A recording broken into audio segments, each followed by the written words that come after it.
Ya, assalamualaikum warahmatullahi wabarakatuh. Eh, Masuk lagi kita nih ya di pertemuan ke-8 setelah kemarin kita UTS. Kali ini di pengantar bisnis kita akan belajar tentang keuangan dan investasi.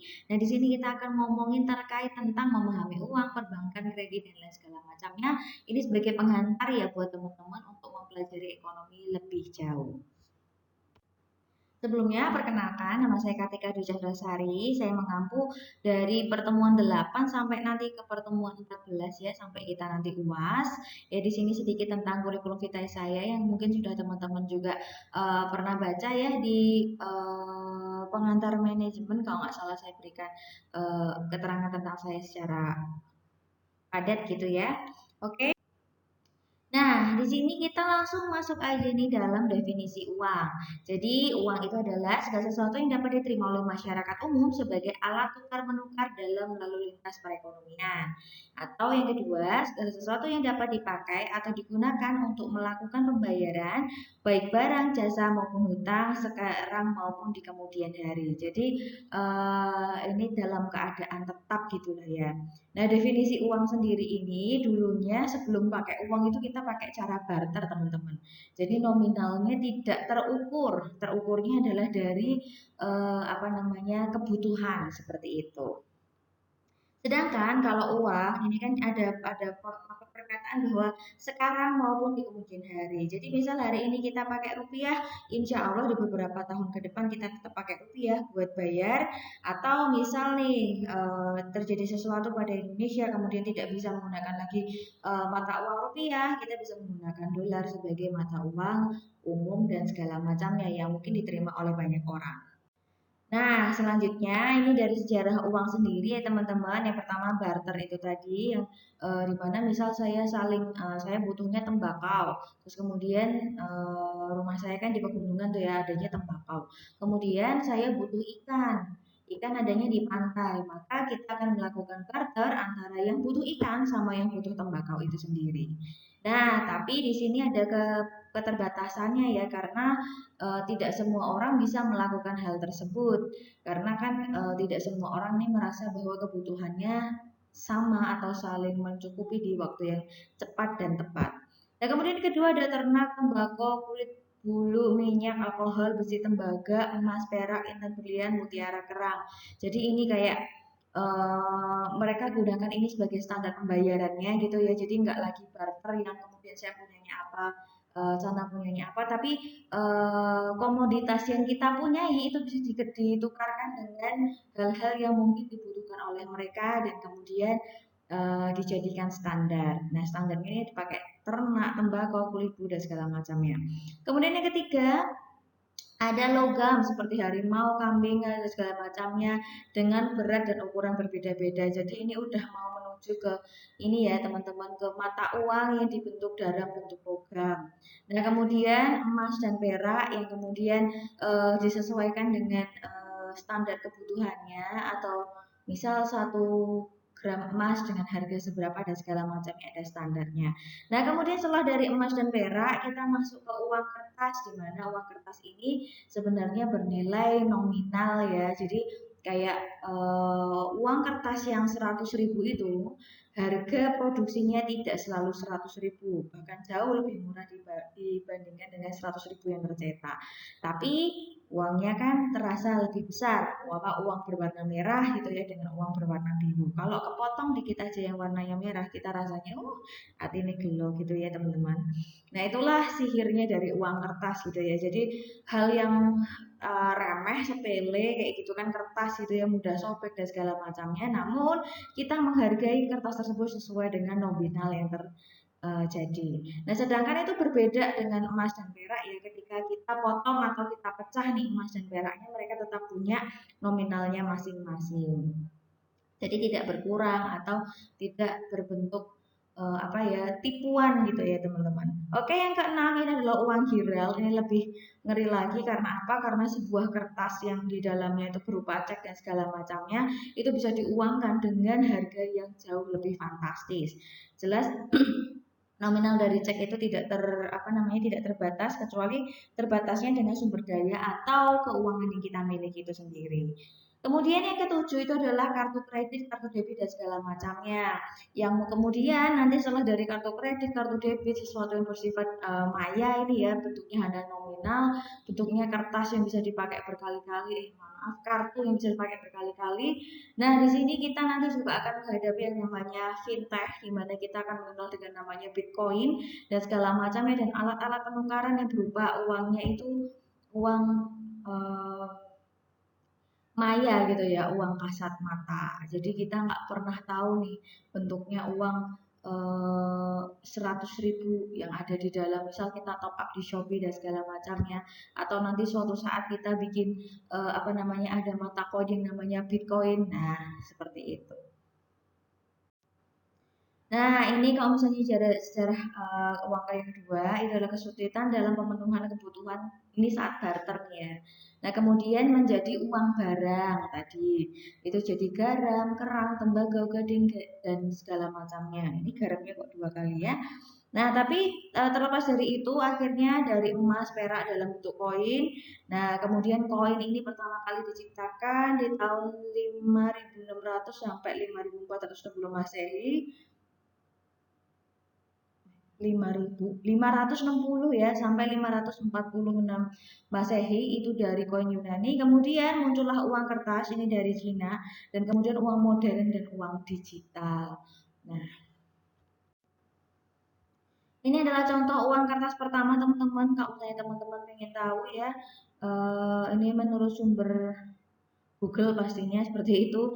Yang kita bisa lihat ini uang contoh kertas uang pertama yang dihasilkan oleh Cina. Ini kan kelihatan sekali ya tulisannya tulisan Cina sekali. Nah, selanjutnya ini adalah fungsi dari uang sendiri, di mana ada sebagai alat tukar. Kemudian yang kedua sebagai alat satuan hitung atau pengukur nilai. Yang ketiga alat pembayaran utang atau kewajiban. Yang keempat alat penimbun atau penyimpan kekayaan. Yang kelima alat pemindah kekayaan. Yang keenam adalah bentuk modal dan investasi. Nah, sampai sini sudah dipahami ya teman-teman ya bahwa uang itu fungsinya banyak sekali untuk beli gitu kan, untuk tukar menukar, kemudian untuk menjaga stabilitas. Misal kalau kita beli alat satuan hitung itu misal kita beli apa namanya Pajero Sport harganya mungkin 600 juta. Nah, kemudian adanya perkembangan dan segala macamnya ternyata harganya harus naik. Nah, dari 600 juta itu naik ke 700. Nah, di sini kita bisa menentukan kenaikan ini dengan satuan hitung atau pengukur nilai. Karena apa? Karena mungkin Pajero Sport pembiayaannya atau apa namanya hasil produksinya semakin tinggi, maka dijual pula semakin tinggi. Kemudian yang ketiga, alat pembayaran utang atau kewajiban. Jadi kalau misalnya ini logika aja ya teman-teman. Misalnya teman-teman hutang sama temennya, tapi ngambilnya dalam bentuk barang dulu. Nah, utang sama temennya ambil bentuk barang, misal ambil mangga sekilo gitu.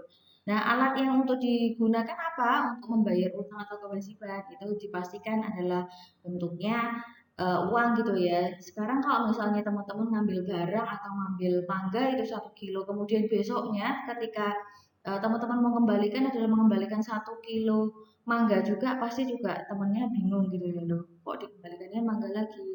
Walaupun sebenarnya itu juga nggak salah gitu ya teman-teman, tapi ketika kita memiliki pembayaran utang, biar nilainya stabil, kita bisa kembalikan itu dalam bentuk apa namanya uang seperti itu. Kemudian yang keempat ini adalah alat penimbun atau penyimpan kekayaan ya teman-teman, dimana kalau misalnya di ATM teman-teman ada tiba-tiba 100 juta. Itu pasti terlihat sekali ya teman-teman ya, pasti berasa banget kalau tiba-tiba oh ternyata saya kaya gitu ya 100 juta. Karena memang itu adalah alat penimbun atau penyimpan kekayaan atau bisa logika sederhananya kita mau nabung aja nih, kita nabung 100 100 100 ping berapa ratus kali gitu ya, tiba-tiba udah 100 juta gitu. Nah, itu adalah salah satu bentuk uang itu bisa disimpan dan sebagai alat penimbun kekayaan itu sendiri. Kemudian alat pemindah kekayaan. Nah, misalnya teman-teman Teman-teman tuh punya uang 100 juta dan teman-teman tuh bosan mau ngapain uangnya. Itu boleh banget kalau misalnya langsung ditransferkan ke saya atau ke teman-teman yang lain gitu ya. Untuk apa? Untuk memindahkan kekayaan teman-teman ke teman yang lain. Karena udah bosen gitu kan ya. Aduh, aku tiap hari motongin uang gitu kan. Jadi kayak capek gitu. Udah aku bagi-bagi aja. Nah, itu bisa menggunakan uang sebagai alat untuk memindahkan kekayaan teman-teman ke teman yang lain atau ke saya itu juga diperbolehkan. Kemudian yang keenam adalah alat pembentuk modal atau investasi. Jadi pergerakan perekonomian, keuangan dan segala macam yang dibutuhkan yang namanya uang itu sendiri. Nah, syarat dari uang itu adalah acceptability dan connectability. Jadi kalau misalnya nggak diterima nih sama orang-orang, misalnya teman-teman beli ke saya buku, satu buku harganya $2, tapi teman-teman bayar pakai rupiah. Aduh, saya nggak mau, saya maunya dibayar juga pakai dolar. Nah, maka ada syarat di mana uang ini harus sama-sama kedua belah pihak itu menerima. Jadi kalau misalnya saya hanya menerima dalam bentuk dolar, maka teman-teman harus merupiahkan, mendolarkan rupiah yang teman-teman punya untuk untuk melakukan pembayaran kepada saya. Kemudian stability of value, jadi ada kestabilan dalam nilainya. Jadi misal hari ini teman-teman ngasih saya uang 10.000, besok itu masih bernilai 10.000 karena kestabilan itu. Kecuali dalam jangka panjang ada inflasi dan segala macamnya, maka ada kemungkinan bahwa apa namanya, nilai 10.000 ini akan berkurang atau menurun. Nah, tetapi itu kan bentuknya jangka panjang. Nah, dalam jangka waktu yang pendek ini 10.000 tetap 10.000. Jadi kita bisa makan di mamai 2 kali kayak gitu ya. Nah, kemudian elasticity of supply. Jadi ada elastisitas dari eh, penawaran gitu ya teman-teman. Jadi memang uang itu ada terus gitu. Jadi selalu bergerak. Kalau kecuali uang itu berhenti, kayak misalnya pandemi ini tiba-tiba supply dan demand dari uang itu kayak berhenti gitu karena adanya resesi atau adanya apa namanya tidak berjalannya perekonomian karena sebuah pandemi. Nah, di sini juga menjadi syarat uang itu menjadi sedikit tergoncang gitu ya teman-teman. Maka dari itu pemerintah itu melakukan usaha-usaha di mana salah satunya itu melakukan bantuan-bantuan langsung tunai gitu ya. Untuk apa? Untuk terus apa namanya penawaran dan permintaan dari uang itu terus berlanjut dan terus berputar. Maka di sana syarat uang atau syarat rupiah itu sendiri akan terus berjalan. Kemudian portability mudah untuk di apa namanya pindahkan gitu. Jadi kalau misalnya uang itu cukup 10 menit aja teman-teman taruh nih uang di apa namanya sebuah kelas nih, di tepi kelas gitu ya, ditaruh uang 20 juta gitu. Itu nggak ada 10 menit itu tetap cepat sekali pindahnya gitu kan. Entah ada yang beresin, entah ada yang masukkan ke kantor polisi, atau entah ada yang membagi-bagikan. Nah, jadi berbagai macam caranya untuk portability, jadi mudah untuk berpindah. Kemudian durability atau ini hampir sama ya dengan stabilitas dari waktu itu dan apa namanya jenis uang. Jadi kalau misalnya kita masih pakai kertas-kertas yang biasa yang kalau kena air itu langsung lecek, nah itu berbahaya. Jadi maka ada sebuah zat kimia yang digunakan pada uang itu agar apa namanya uang itu tetap dalam keadaan durability yang baik. Misalnya ditekuk-tekuk itu tetap masih aman gitu. Bisa kena hujan itu nggak luntur. Nah itulah durability. Kemudian divisibility atau mudah dilihat gitu ya teman-teman. Nah, selanjutnya ini misalnya dalam jenis-jenis uang itu berdasarkan bahan itu ada logam dan kertas. Sudah pernah ya lihat uang logam? Udah pernah ya lihat uang kertas? Nah, kira-kira seperti itulah bentuknya. Kemudian kalau berdasarkan nilai ada yang bernilai penuh, ada yang bernilai tidak penuh. Kalau yang penuh itu kayak uang emas. Jadi emas itu kalau walaupun dipecah-pecah itu tetap nilainya emas. Jadi nilainya berkurang karena menjadi kecil-kecil, tapi tidak berkurang sesuai tidak berkurang kayak misalnya kita habis nyobek kertas kayak uang kertas. Jadi kalau misalnya kita pengen nih bagi uang kertas gitu, nah kita punya uang, oke, aku punya uang 100.000, kita bagi berempat ya. Terus kita sobek jadi 4, nah itu bernilai tidak penuh gitu ya. Karena tiap potongan kertas ini tidak memiliki eh, nilai apapun. Jadi kalau misalnya pengen baginya model barbar seperti itu, maka gunakanlah uang emas. Jadi kalau misalnya dipecah, tetap emasnya akan memiliki harganya sendiri. Jadi dia bernilai penuh. Kemudian berdasarkan lembaga, ada uang kartal dan ada uang giral. Nah, uang kartal ini termasuk uang logam, uang kertas, yang ngeluarin itu Bank Indonesia. Tapi kalau uang giral itu ada cek, bilet, giro, dan segala macamnya, itu juga bisa dikeluarkan oleh bank-bank umum lainnya. Nah, menurut kawasan ada uang lokal, ada uang regional, ada uang internasional. Nah, secara lokal misal kita masih pakai apa namanya rupiah. Kemudian secara regional atau agak lebih gede lagi gitu ya.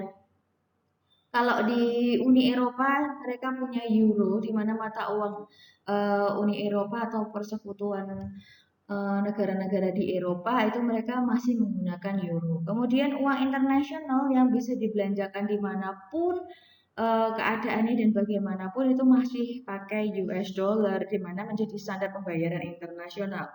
That's why kita punya standar gitu ya teman-teman untuk apa namanya, hari ini rupiah Indonesia itu menurun atau hari ini rupiah Indonesia meningkat. Nah, hal-hal seperti itu karena apa? Karena dibandingkan dengan sirkulasi uang internasional seperti itu atau US dollar ya di sini. Nah, selanjutnya sejarah uang di Indonesia. Ini perkembangan jenis uang yang beredar di Indonesia setelah 1945 itu beragam ya. Jadi teman-teman ada berbagai macam termasuk ori, uridap, urips, urita, uripsu, uriba, UDMPM gitu. Karena di berbagai macam lokasi terdapat uang-uang Republik Indonesia. Namun setelah tahun 1951 alat pembayarannya yang sah itu cuma rupiah gitu ya. Ini diperkuat dengan UU Perbankan di tahun ya, tahun 1968 nomor 13. Nah, berapa nilai uang kertas 5.000? Waduh, ini agak berat gitu ya. Berapa sih nilainya? Nah, ternyata nilai uang kertas 5.000 itu ya tetap 5.000 saja. Nah, dibandingkan dengan misalnya kita lihat ini tahun 1974 kita mengeluarkan satu gelondong emas ini berharga 100.000.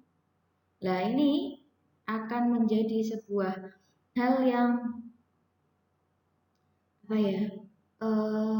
Sangat ini ya, sangat berbeda sekali harganya dengan uang kertas ini. Tadi seperti yang sudah saya jelaskan bahwa memang ada perbedaan yang sangat luar biasa terkait uang kertas di sini. Jadi kalau misalnya kita ngomongin uang kertas, kita percaya banget nih ya kalau misalnya ada uang 5.000 ya dengan harga 5.000. Seperti itu. Nah, perbedaannya kalau misalnya kita lihat ini adalah uang emas yang asli dikeluarkan Indonesia pada tahun 1974. Ini berharga 100.000 emasnya. Nah, begitu juga dengan perak ini, sama halnya. Jadi, perak ini pun juga memiliki atau dinar gitu ya, dirham, ini dinar, ini dirham. Jadi emas, ini perak. Nah, di mana perak ini harganya tetap akan seperti itu. Walaupun kita percaya atau tidak percaya bahwa nilai mereka adalah sebesar ini. Kayak gitu. Jadi beda banget nih sama 5.000 ini. Bahwa kalau 5.000 ini cuma dipercaya aja. Jadi ilusi optik gitu ya, kita ngomongin ini 5.000 ya terlihat seperti 5.000 yang bisa dibelanjakan dengan nominal 5.000. Ya.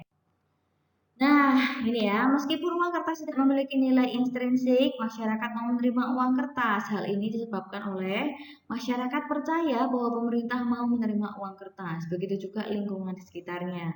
Ini termasuk tadi salah satu syarat gitu ya, di mana uang ini bisa berlaku. Kemudian yang kedua, masyarakat percaya bahwa pemerintah mengeluarkan uang kertas dengan jaminan emas di bank sirkulasi.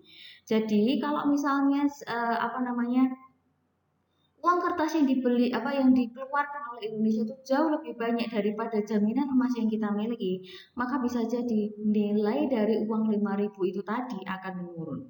Kemudian ketiga, masyarakat percaya bahwa uang kertas mempunyai daya beli. Jadi di sini uang kertas itu tidak memiliki nilai intrinsik, atau kalau misalnya kita pecah atau kita sobek itu udah nggak punya harganya, tapi ternyata di sini ada satu hal yang bisa kita lihat, bahwa masyarakat percaya percaya bahwa pemerintah mau menerima, percaya bahwa pemerintah memiliki jaminan emas untuk mengeluarkan uang tersebut, dan kemudian masyarakat percaya bahwa uang ini bisa digunakan untuk melakukan jual beli. Nah, sekarang kita masuk nih, kalau misalnya tadi kita udah ngomongin uangnya, kita ngomongin wadahnya.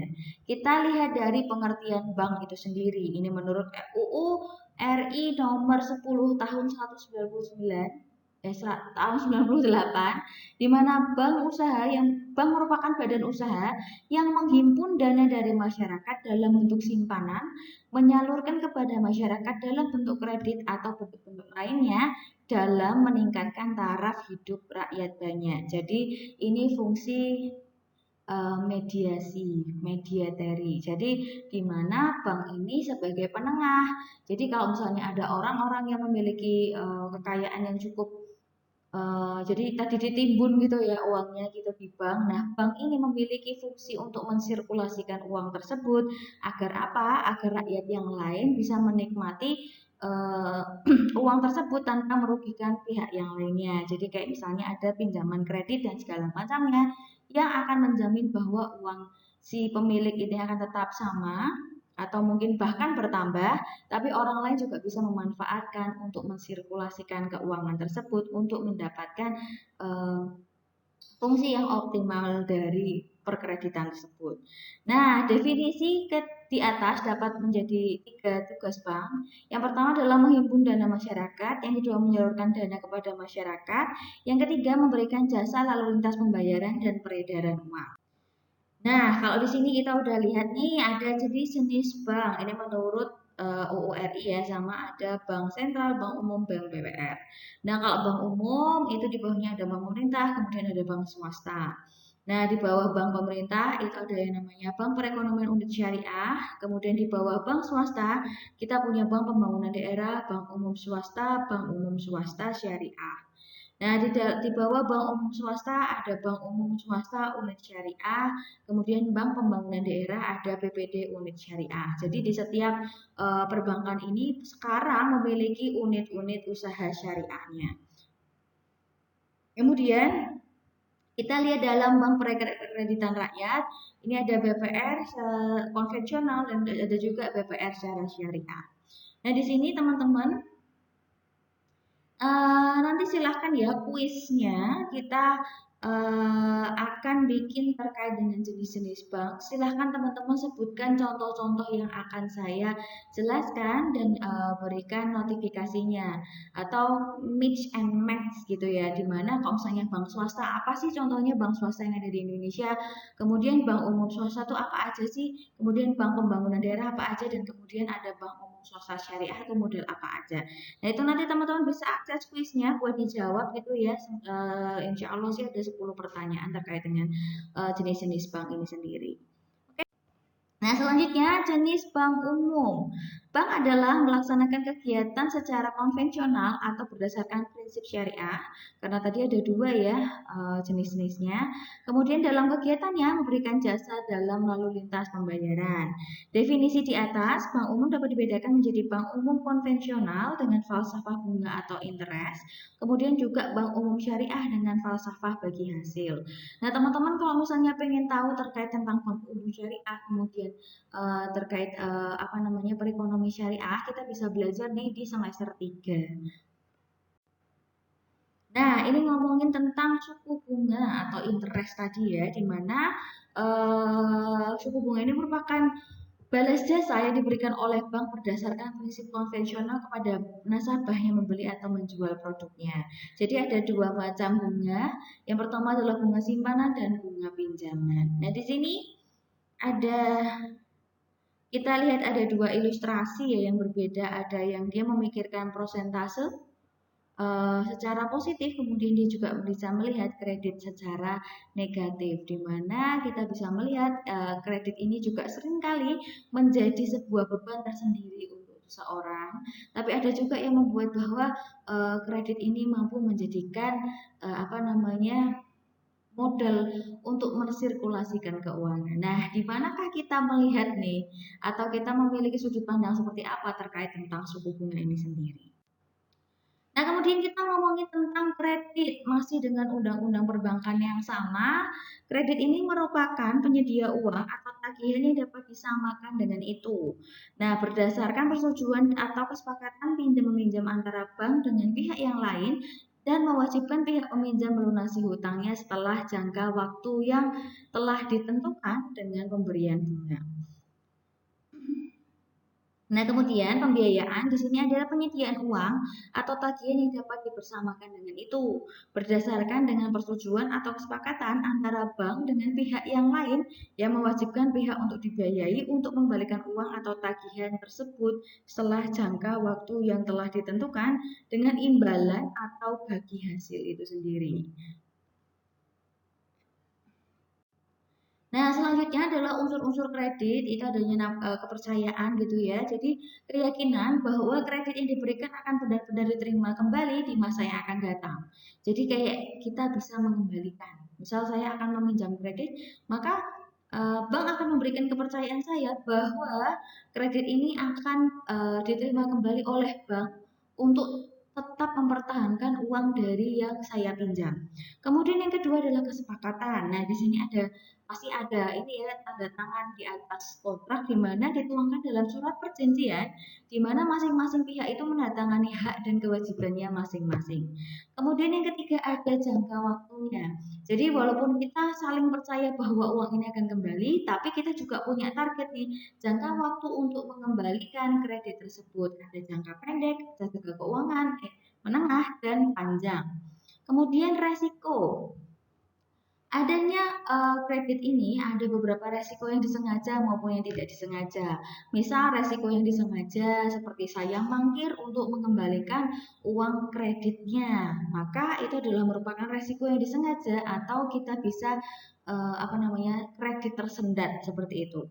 Nah, kemudian resiko yang tidak disengaja, misal saja nih saat pandemi seperti ini, beberapa orang merasa bahwa perekonomian ini semakin buruk karena apa? Karena per apa sirkulasi keuangan itu tidak stabil karena ada yang bisa makan banget, ada yang sangat tidak bisa makan.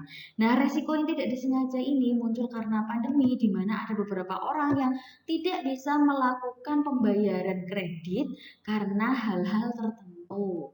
Jadi, misal karena pandemi maka tidak banyak pedagang kaki lima yang boleh buka di jalanan, maka mereka akan kebingungan gitu kan untuk aduh saya punya hutang sekian, maka apa yang harus saya lakukan? Nah, padahal tidak ada pertukaran uang saat itu. Pertukaran uang berhenti atau sumber pencaharian mata uang itu juga berhenti saat itu juga. Maka di sini muncullah resiko yang tidak disengaja, yaitu kredit tidak bisa terbayarkan karena sebuah force majeure. Nah, di sini maka dari pemerintah mengeluarkan kebijakan-kebijakan bahwa oke lah nanti di perbankan bisa kita turunkan suku bunganya atau bisa kita apa namanya delay di mana pembayaran ini bisa ditunda sampai batas waktu yang telah ditentukan oleh perbankan. Nah, kemudian yang kelima adalah balas jasa. Jadi kalau misalnya ada kredit itu pasti ada yang namanya balas jasa gitu ya. Kalau konvensional itu bentuknya bunga, kemudian kalau dalam bank syariah kita ngomongin tentang bagi hasil yang telah disepakati. Nah, selanjutnya prinsip-prinsip tentang pembelian kredit. Yang pertama adalah prinsip 5C.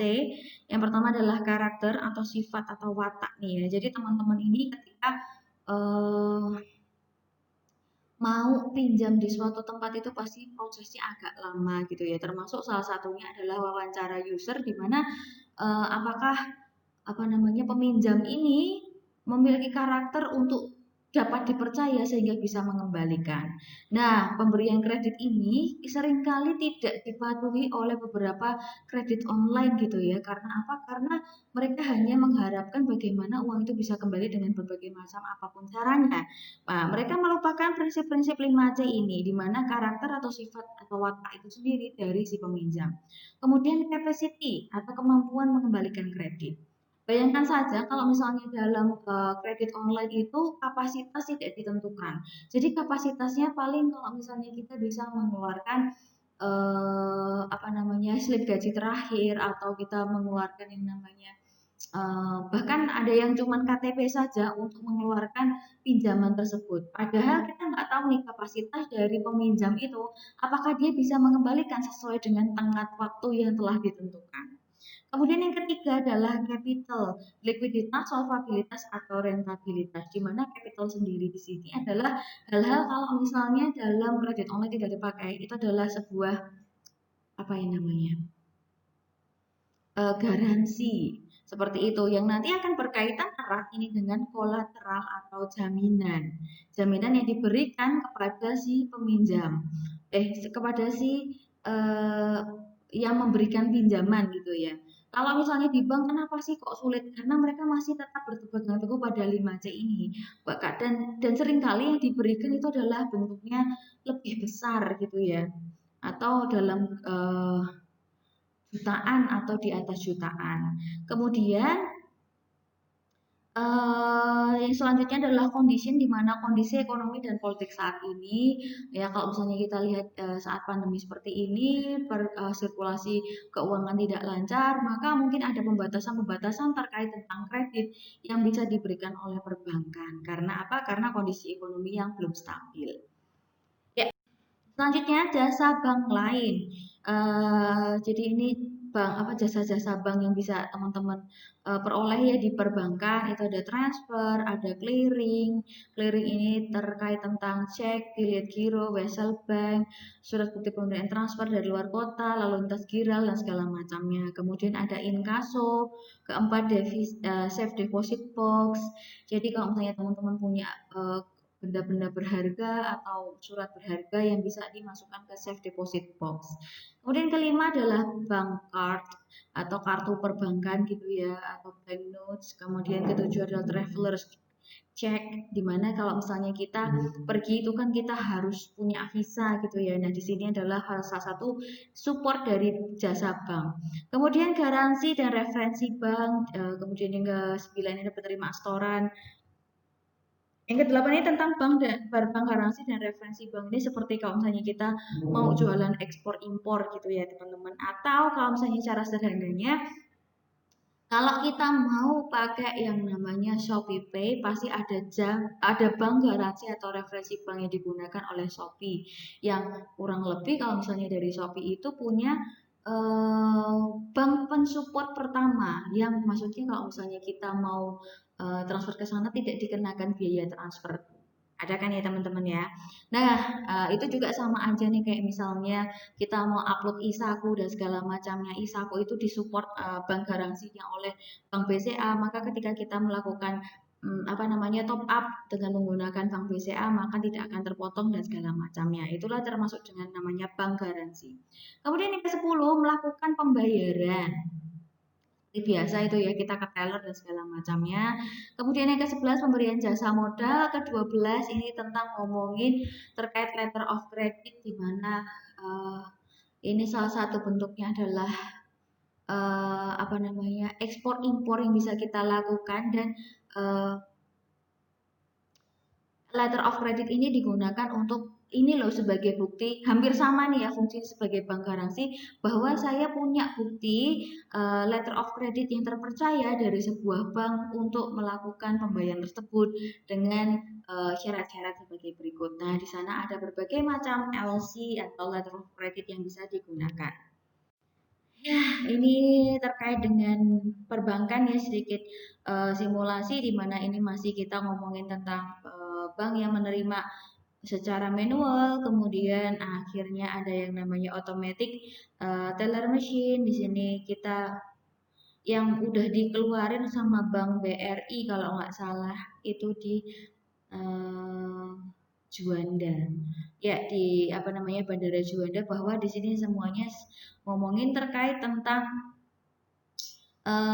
segala bentuk support perbankan yang didigitalisasi. Nah, kemudian di sini ketika kita ngomongin exchange rate, kita di sini ngomongin terkait tentang peminjaman dan segala macamnya. Ini safer locker, kemudian ada bagaimana uang ini didistribusikan seperti itu, dan ini uang penuh dengan uang gitu ya. Jadi ini adalah sebuah bentuknya aktivitas dalam perbankan. Nah, selanjutnya kita ngomongin terkait tentang perbankan syariah. Mohon maaf, tapi ini gambarnya kok nggak keluar gitu ya. Tapi terkait dengan bank syariah, ini adalah bank yang menjalankan kegiatan usahanya berdasarkan prinsip syariah. Kemudian, bank umum syariah ini adalah merupakan bank syariah yang kegiatannya memberikan jasa dalam lintas pembayaran. Nah, tapi kegiatannya tidak memberikan bank syariah ini tidak memberikan jasa atau lalu lintas pembayaran, gitu ya. Nah, ketika kita ngomongin bank syariah, kita juga sekarang sedang masuk ke dalam bentuk fintech gitu ya teman-teman, financial technology, di mana kita ngomongin tentang bagaimana pembayaran itu menjadi lebih mudah melalui internet, kemudian kita melakukan segala bentuk fungsi transaksi perbankan itu ada di dalam satu perangkat, kemudian eh, payment system akses ini adalah akses yang diberikan kepada HP kita untuk melakukan semua akses perbankan. Seperti itu. Jadi semuanya sekarang bisa kita lakukan lewat HP atau online saja. Nah, selanjutnya, udah cukup panjang nih ya kita ngomongin terkait tentang keuangan dan investasi. Di sini kita ngomongin tentang menguasai manajemen keuangan. Nah, pengertian manajemen keuangan merupakan manajemen dana baik yang berkaitan dengan pengalokasian dana dalam berbagai bentuk investasi maupun usaha pengumpulan dana untuk pembiayaan investasi. Nih, jadi kalau misalnya setiap perusahaan ini dapat dipandang sebagai kumpulan dana dari berbagai sumber dana, itu ya, untuk memegang saham atau investor menanamkan dananya untuk ikut membangun perusahaan tersebut. Nah, terus di sini fungsi-fungsi dari manajer keuangan ya. Yang pertama, bidang keputusan investasi, kedua bidang keputusan pendanaan, dan yang ketiga adalah kebijakan dividen. Hal-hal ini akan kita bahas lebih spesifik nih ya nanti di manajemen keuangan. Teman-teman insya Allah akan dapat di semester ke 2 ya. Nah, di sini kita ngomongin tentang ruang lingkup manajer keuangan. Di sini adalah aliran yang pertama, uang itu didapat dari pasar uang dulu, masuk kemudian dikelola oleh manajer, kemudian menjadi aktiva perusahaan. Dari aktiva perusahaan ini, kemudian aliran kas ini untuk dijadikan operasional perusahaan yang akan diputuskan oleh manajer keuangan lagi. Nah, kemudian dari sana kita masuk ke pasar modal lagi untuk melakukan pembayaran dividen bunga kepada pasar modal ini, atau ini kan kita tadi isinya kreditur sama orang-orang yang menanamkan menanamkan investasi gitu ya. Nah, di sini kita bisa berikan ini sebagai pembayaran dividen menjadi bunga atau dikembalikan lagi ke manajer keuangan untuk dikelola bahwa akan digunakan untuk pengembangan perusahaan yaitu dengan menggunakan laba ditahan. Oke, kira-kira ruang lingkup manajemen keuangan seperti itu. Nah, keadaan perusahaan ini ada likuiditas, solvabilitas, rentabilitas, aset manajemen, debt management, profitability yang kemudian teman-teman ini akan pelajari di manajemen keuangan di semester kedua. Di mana di sini merupakan sebuah kemampuan dari perusahaan untuk yang pertama melunasi hutang, kemudian untuk menghasilkan laba, kemudian untuk menggunakan aset dan kemampuan untuk mengatur keseimbangan dan segala macam yang berada di dalam internal sebuah perusahaan tersebut. Nah, ada bentuk-bentuk pelaporan dari yang dibutuhkan gitu ya oleh manajer keuangan. Yang pertama adalah laporan neraca keuangan, laporan neraca laba rugi, laporan arus kas, dan laporan budget. Di sini nanti kita juga akan belajar di akuntansi gitu ya teman-teman, pengantar akuntansi, bahwa ada laporan-laporan tersebut yang digunakan oleh manajer keuangan untuk pengambilan keputusan maupun dipublikasikan kepada masyarakat umum. Nah, ngomongin keuangan dan investasi di kalangan pribadi maupun investasi dalam perusahaan. Nah, siapakah yang membutuhkan manajemen, manajemen keuangan? Siapa ayo? Siapa yang di sini butuh? Ya, semuanya orang itu pasti butuh ya namanya manajemen keuangan, pribadi maupun perusahaan. Kalau misalnya di kita ngomongin perusahaan, kita akan ngomongin terkait tentang laba ditahan dan laba yang akan dikembalikan kepada pemilik modal. Tapi ketika kita ngomongin manajemen keuangan untuk diri kita sendiri, maka manajemen keuangan pribadi ini merupakan langkah awal untuk diaplikasikan mengelola uang pribadi. Nah, menurut Senduk 2004 nih, manajemen keuangan pribadi itu adalah membeli dan memiliki sebanyak mungkin harta produktif atau yang namanya investasi. Sekarang ini lagi ngehisnya adalah antam investasi emas antam gitu ya, atau UBS atau platinum gold dan segala macamnya. Atau ada sekarang ada mini mini gold or something yang bisa kita belikan investasi emas tersebut dalam bentuk yang lebih kecil dibandingkan dengan antam 1 gram. Nah, kemudian yang kedua, atur pengeluaran Anda atau skala prioritas. Jadi kalau misalnya teman-teman punya pendapatan 100%, maka pastikan hutang yang Anda miliki itu tidak lebih dari 30%.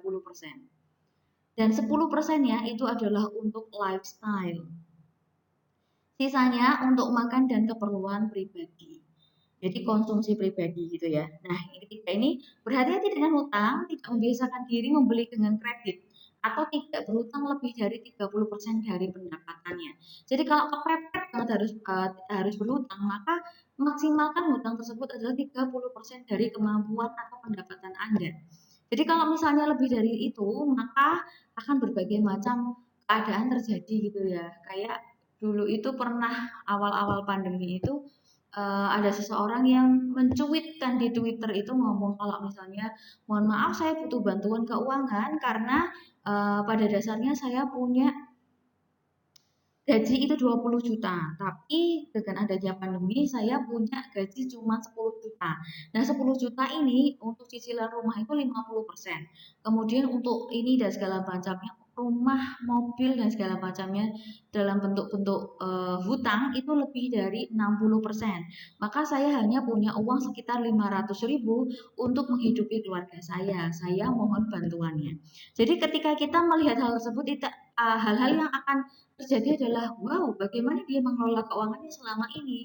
Kalau dia punya 20 juta di awal, maka maksimal yang harus dikeluarkan adalah 30% dari 20 juta, tidak lebih.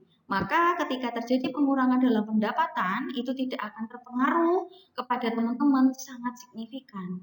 Sehingga tidak merusak atau tidak memaksakan diri teman-teman untuk melakukan hal-hal yang tidak diperkenankan dalam mengelola pendapatan tersebut. Nah, kemudian yang keempat adalah menabung atau menyisihkan untuk masa depan. Nih, jadi memastikan bahwa 10% dari pendapatan merupakan investasi dan saving. Jadi kita cuma punya 60% untuk melakukan hal-hal yang berkaitan dengan ini ya, apa namanya, lifestyle, kemudian penghidupan dan segala macam ya, konsumsi rumah tangga pada umumnya. Itu hanya 60%. Kemudian yang kelima, memiliki proteksi ke depan, asuransi atau tabungan. Nah, ini juga perlu teman-teman pikirkan untuk melakukan pembiayaan-pembiayaan yang berkaitan dengan hal-hal pasif gitu ya, di mana harus ada yang namanya tabungan atau asuransi yang digunakan ketika dalam keadaan mendesak. Seperti itu. Nah, cara cerdas pengelolaan keuangan pribadi yang pertama ada perencanaan budget atau jangka panjang, kita tentukan jangka panjang atau jangka pendeknya. Kemudian kedua adalah penyimpanan uang atau menabung. Jadi lagi-lagi saya mengatakan bahwa tabunglah atau investasikanlah itu ya. Walaupun cara cerdas investasi ini ada di nomor keempat. Yang ketiga ini adalah perencanaan ke depan atau kita ngomongin terkait tentang asuransi. Jadi misal nggak punya tabungan tapi kita punya asuransi kesehatan, maka kita akan terjamin if terjadi sesuatu sama kita, maka kita punya hal-hal untuk mendukung atau mengcover segala ketentuan yang ada. Kemudian yang keempat investasi, ada properti, reksadana, saham, perhiasan, benda berharga, hewan peliharaan. Jadi walaupun misal di sini hewan peliharaan termasuk investasi ya teman-teman, tapi biasakan jangan menginvestasikan pada hewan peliharaan karena hewan peliharaan itu bisa yang pertama mati atau hilang kapan saja. Yang kedua, mereka akan ini ya bentuknya itu jadi fluktuatif, jadi tidak stabil. Jadi bisa harganya 0 rupiah atau bahkan minus atau bisa lebih dari apa yang bisa kita bayangkan. Maka untuk investasi saya sarankan buat teman-teman nih yang baru mau mulai investasi untuk main di reksadana karena apa namanya ada manajer keuangan yang bisa teman-teman apa namanya andalkan untuk mengambil keputusan. Kemudian perhiasan, misal teman-teman bisa beli mini gold dan segala macamnya, silahkan gunakan hal tersebut.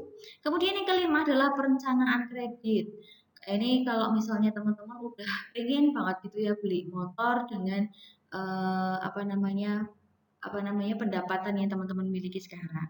Kemudian keenam perencanaan hari tua di mana kita harus menabung nih ya laki-laki menabung atau membuka namanya dana pensiun. Jadi banyak nih perbankan yang memberikan apa namanya kelebihan-kelebihan terkait dengan dana pensiun yang bisa ditangguhkan saat dan hanya bisa diambil saat kita besok pensiun. Kemudian ketujuh, pengelolaan pajak atau PBB, kendaraan bermotor dan BPH dan segala macamnya karena kita juga harus menghitungnya itu dalam tahunan gitu ya.